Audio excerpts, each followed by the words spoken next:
এই জাতির প্রেসের সম্মানিত প্রায় আমাদের 1000 সাংবাদিকের বিশাল আমি ছিলাম শহীদুল ইসলাম খুরশিদ আলম শাহীন ভাই আমাদের নেতৃত্বে একটা বিশাল মিছিল হয়েছিল। 3 তারিখে যখন সারা বাংলাদেশ হয়তো রাষ্ট্রকে নাগরিকময় সাংবাদিকরা একই দাবিতে খুন হাসিনার গঠনের দাবিতে আমরা মিছিল বের করেছিলাম। 4 তারিখের কথা আপনাদের নিশ্চয় জানা আছে, আমরা সাংবাদিকদের নেতৃত্বে সাংবাদিক পেশাজীবীদের বিশাল সমাবেশ হয়। পেশাজীবী জড়ো হয়েছিল প্রেস ক্লাবের সামনে। রুয়ালের কাজেও সমস্যা সমাপ্ত করেছিলেন, আমি সঞ্চালনা করেছিলাম। আপনি এখানে যাদের দেখেছেন তাদের লক্ষ্মীবার এখানে বসে আপনারা ছিলেন, কচিল আলম ভাই ছিলেন, শাহিন ভাই ছিলেন, বাদরা ভাই ছিলেন, নোমানি এখন যাদের দেখছেন রাশেদ ভাই, তারা প্রত্যেকে সাইকাম প্রত্যেকে সেদিন বাকি জামাল প্রত্যেকে সেদিন সেই প্রোগ্রামে উপস্থিত ছিলেন। আমাদের সমাবেশের সেই দিকে একদিক থেকে ভাই করে সামনে থেকে পুলিশ আউলিগের পিয়ারার গুলি চালালো, আর পল্টনের সাইড থেকে ছাত্রলীগের যুবলীগের গুন্ডারাগুলি চালালো। মাঝখানে আমরা আপনারা জানেন সুযোগ আমাদের সাংবাদিকদের নেতৃত্বে পেশাজীবী জনতা প্রতিরোধ যুদ্ধ করে তুলেছিল। গুলির মুখে সেদিন সাংবাদিক জনতা প্রতিরোধ করে তুলেছিল, আগুন চালিয়ে রাস্তার মধ্যে কায়ার চালিয়ে সেদিন ইয়ার গ্যাস থেকে রক্ষার চেষ্টা করেছিল। জাতীয় প্রেস ক্লাবের সেই সময়ে প্রেসিডেন্টের দালাল গোষ্ঠী প্রতিটা গেট বন্ধ করে দিয়েছিল, আপনারা জানেন, যাতে আমরা ভিতরে ঢুকতে না পারি। অবশেষে আমরা তালা ফেরাতে বাধ্য করি এবং সাংবাদিকরা ভেতরে এসে আশ্রয় দিই।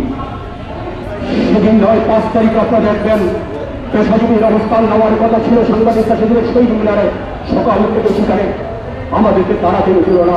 একের পর সিনের মোটর সাইকেল নিয়ে আমি 8টার সময় যখন যাচ্ছিলাম, আমাদের অন্য সাংবাদিকরা প্রেস করে ছিলেন, সেখানে নেমে পেছনে তারা গুলি চালায়।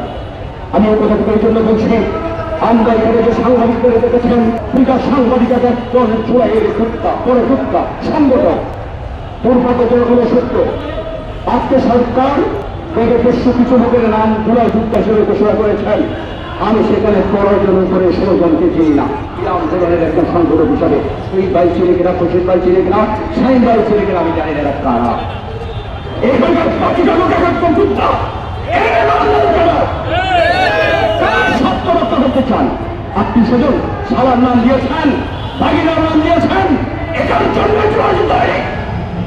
যুদ্ধ করি আমরা সাবধান করে দিতে চাই। নোংরামি বন্ধ করুন বন্ধু আমার। জুলাই বিপ্লব কেন ছিল? অন্যায়ের বিরুদ্ধে, বৈষম্যের বিরুদ্ধে, গণতন্ত্রের জন্য, দেশ রক্ষার জন্য।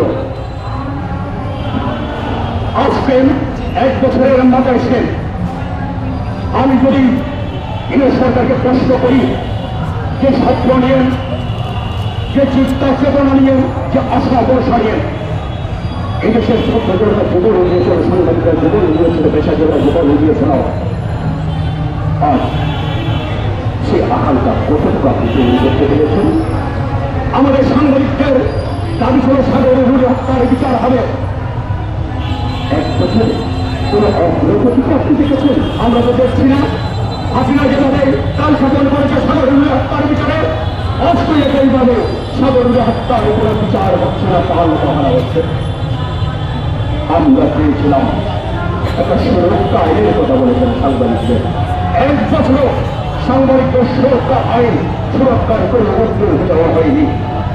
আমরা ডিজিটাল নিরাপত্তা আইন পরবর্তীতে সেইভাবে সুবিধা পাঠিয়ে